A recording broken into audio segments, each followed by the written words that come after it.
No one chose this. No one consented to existing.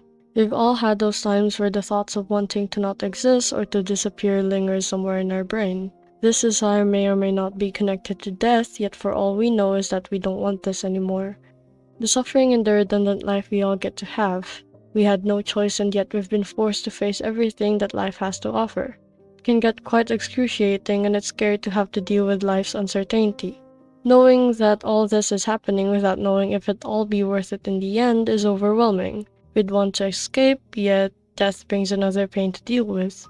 This also includes the pain you'd bring to the people that care for you, the people you care for. Pain scares us, it drains us, and we don't want that. We would all get that same ambivalent feeling from time to time, wondering what would happen next, and all we'd hope for is that we'd turn out fine. But what we want doesn't really happen most of the time, does it? I admit I'd get disappointed with what life gives me, and I know at some point we all had that hope that we'd just be able to sleep through everything forever and forget all this ever happened. Embarrassed of the past and fearful of what's to come next. Point is, we'd want an escape from all the discomfort and paranoia from all these experiences. The thought of nothingness becomes similar to a peaceful solitude with the expectation of nothing.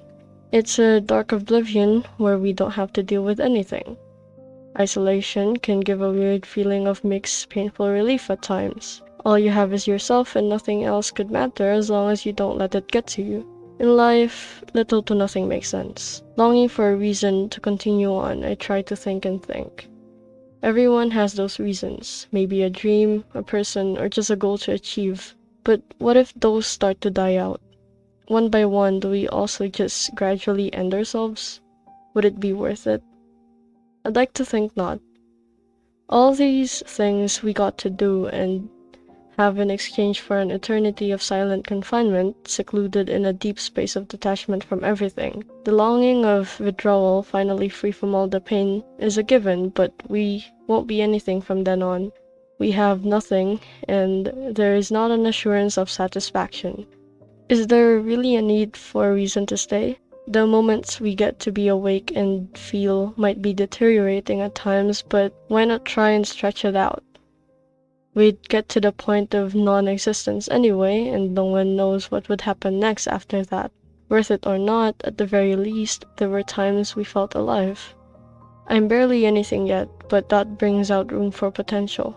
The fear stays, yet interest grows, and within the desire to disappear is also a conflicting thought of wanting to be something more, and that in itself might be worth living for.